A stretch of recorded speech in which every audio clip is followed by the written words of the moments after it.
আসসালামু আলাইকুম প্রিয় শিক্ষার্থীবৃন্দ। আজকে তোমাদের জন্য অ্যাসাইনমেন্ট নিয়ে আলোচনা করব। তোমরা যারা ষষ্ঠ থেকে নবম শ্রেণীতে অধ্যয়ন করতেছ তাদের জন্য অ্যাসাইনমেন্ট একটি নতুন এবং অপরিচিত শব্দ। তাই এই বিষয়টা তোমাদের সাথে একটু ভালোভাবে আলোচনা করার চেষ্টা করব। তো তোমরা অনেকেই জানো যে কোভিড-19 কারণে তোমাদের শিক্ষা প্রতিষ্ঠান দীর্ঘদিন বন্ধ রয়েছে। এর ফলে তোমাদের অনেক পড়াশোনার ক্ষতি হয়েছে। তো শিক্ষা মন্ত্রণালয় এবং সরকার তোমাদের এই বিষয়টা অনুধাবন করে তোমাদের জন্য যে সকল টপিকগুলো বেশি গুরুত্বপূর্ণ সেই সকল টপিকগুলোর উপরে অ্যাসাইনমেন্ট করে তোমাদেরকে জমা দেওয়ার নির্দেশ দিয়েছেন। তো আজকে আমরা অ্যাসাইনমেন্ট কি, অ্যাসাইনমেন্ট হচ্ছে আসলে কাজ বন্টন বা বিভাজন। এখন আসি অ্যাসাইনমেন্ট কিভাবে লিখবা। অ্যাসাইনমেন্ট লেখার জন্য প্রথমত যে কাজটা তোমাকে করতে হবে সেটা হচ্ছে তোমাকে যে টপিক দেওয়া হবে, অর্থাৎ তুমি ধরো নবম শ্রেণীর একজন শিক্ষার্থী, এখন তোমার বাংলা অ্যাসাইনমেন্ট তৈরি করতে হবে। তো বাংলার জন্য কপোতাক্ষ নদ নামক একটা কবিতা তোমাকে দেওয়া হবে এবং সেখান থেকে এবং সেই কবিতার আলোকে তোমাকে দেশপ্রেমের 10টি গুণ সম্পর্কিত 10টি বাক্য লিখতে হবে। ওই কবিতা অর্থাৎ কপোতাক্ষ নদ কবিতাটি পড়ে এবং সেইখান থেকে সেটার অর্থ অনুধাবন করে এবং তোমার বুদ্ধিমত্তা ও সৃজনশীলতা প্রয়োগ করে তোমাকে দেশপ্রেমের 10টি গুণ সম্পর্কিত 10টি বাক্য লিখতে হবে। তো যখন তুমি 10টি বাক্য লিখবা, শিক্ষক তোমাকে 10টি বাক্য থেকে তোমাকে বিষয়বস্তুর সঠিকতা এবং ধারাবাহিকতা ঠিক আছে কিনা, লেখার তত্ত্ব এবং সূত্র পাঠ্যপুস্তকের সাথে মিল আছে কিনা, লেখার লক্ষণীয় নিজস্বতা আছে কিনা এবং সৃজনশীলতা আছে কিনা, যদি এই তিনোটাই তোমার লেখার মধ্যে থাকে তাহলে তোমাকে অতি উত্তম, আর এই তিনোটার মধ্যে যদি কোনো একটা না থাকে তাহলে উত্তম, আর তিনোটার যদি মোটামুটি থাকে মানে কোনোটাই সঠিকভাবে তেমন ভালোভাবে না হয়, মোটামুটি থাকে তাহলে ভালো, আর যদি একেবারেই কোনো ধারাবাহিকতা ঠিক না থাকে, সূত্র তথ্যের মিল না থাকে, তাহলে তোমাকে লিখে দিবে অগ্রগতি প্রয়োজন।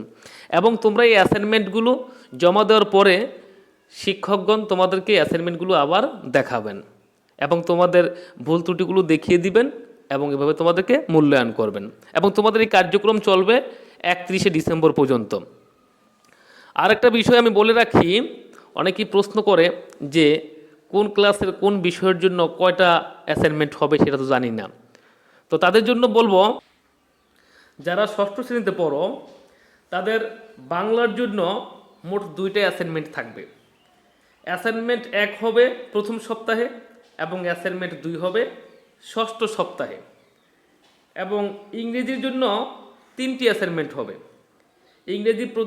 ইংরেজি অ্যাসাইনমেন্ট 1 হবে প্রথম সপ্তাহে, ইংরেজি অ্যাসাইনমেন্ট 2 হবে তৃতীয় সপ্তাহে এবং ইংরেজি অ্যাসাইনমেন্ট 3 হবে চতুর্থ সপ্তাহে। গণিত এর জন্য অ্যাসাইনমেন্ট হবে 3টা।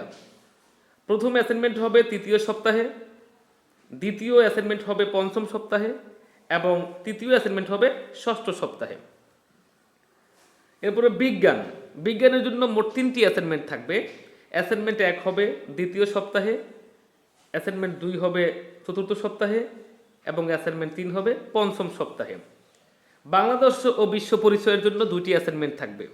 অ্যাসাইনমেন্ট 1 হবে প্রথম সপ্তাহে, অ্যাসাইনমেন্ট 2 হবে চতুর্থ সপ্তাহে। তথ্য ও যোগাযোগ প্রযুক্তির জন্য 2টি অ্যাসাইনমেন্ট থাকবে, একটা অ্যাসাইনমেন্ট থাকবে। অ্যাসাইনমেন্ট 1 সেটা হবে দ্বিতীয় সপ্তাহে। ইসলাম শিক্ষা বা নৈতিক শিক্ষা বা ধর্ম এর জন্য 2টি অ্যাসাইনমেন্ট থাকবে। অ্যাসাইনমেন্ট 1 হবে দ্বিতীয় সপ্তাহে এবং অ্যাসাইনমেন্ট 2 হবে পঞ্চম সপ্তাহে। সর্বশেষ কৃষি শিক্ষা অথবা গার্হস্থ্য অর্থনীতি বা গার্হস্থ্য বিজ্ঞানের জন্য মোট 2টি অ্যাসাইনমেন্ট থাকবে। অ্যাসাইনমেন্ট 1 হবে তৃতীয় সপ্তাহে এবং অ্যাসাইনমেন্ট 2 হবে ষষ্ঠ সপ্তাহে। ক্লাস 7-এ যারা আছো তাদের জন্য বাংলার জন্য অ্যাসাইনমেন্ট হবে 2টা। অ্যাসাইনমেন্ট 1 হবে প্রথম সপ্তাহে, অ্যাসাইনমেন্ট 2 হবে ষষ্ঠ সপ্তাহে। ইংরেজির জন্য অ্যাসাইনমেন্ট হবে 3টা। অ্যাসাইনমেন্ট 1 হবে প্রথম সপ্তাহে, অ্যাসাইনমেন্ট 2 হবে তৃতীয় সপ্তাহে, অ্যাসাইনমেন্ট 3 হবে চতুর্থ সপ্তাহে। গণিতের জন্য অ্যাসাইনমেন্ট হবে 3টি। অ্যাসাইনমেন্ট 1 হবে তৃতীয় সপ্তাহে, অ্যাসাইনমেন্ট 2 হবে পঞ্চম সপ্তাহে এবং অ্যাসাইনমেন্ট 3 হবে ষষ্ঠ সপ্তাহে। বিজ্ঞানের অ্যাসাইনমেন্ট 3টি। অ্যাসাইনমেন্ট 1 হবে দ্বিতীয় সপ্তাহে, অ্যাসাইনমেন্ট 2 হবে চতুর্থ সপ্তাহে এবং অ্যাসাইনমেন্ট 3 হবে পঞ্চম সপ্তাহে। বাংলাদেশ ও বিশ্ব পরিচয়ের জন্য অ্যাসাইনমেন্ট হবে 2টি। অ্যাসাইনমেন্ট প্রথম বা অ্যাসাইনমেন্ট 1 হবে প্রথম সপ্তাহে এবং অ্যাসাইনমেন্ট 2 হবে চতুর্থ সপ্তাহে। তথ্য ও যোগাযোগ প্রযুক্তির জন্য মোট 2টি অ্যাসাইনমেন্ট রয়েছে, একটি অ্যাসাইনমেন্ট রয়েছে। অ্যাসাইনমেন্ট 1 সেটা হবে দ্বিতীয় সপ্তাহে। ধর্মের জন্য অ্যাসাইনমেন্ট রয়েছে 2টি। অ্যাসাইনমেন্ট 1 হবে দ্বিতীয় সপ্তাহে এবং অ্যাসাইনমেন্ট 2 হবে পঞ্চম সপ্তাহে। কৃষি অথবা গার্হস্থ্য বিজ্ঞানের জন্য অ্যাসাইনমেন্ট রয়েছে 2টি। একটি হবে তৃতীয় সপ্তাহে এবং অন্য অ্যাসাইনমেন্টটি হবে ষষ্ঠ সপ্তাহে। এবার আসি যারা অষ্টম শ্রেণীতে পড়ো তাদের জন্য বাংলার জন্য অ্যাসাইনমেন্ট থাকবে 2টি। অ্যাসাইনমেন্ট 1 হবে প্রথম সপ্তাহে এবং অ্যাসাইনমেন্ট 2 হবে ষষ্ঠ সপ্তাহে।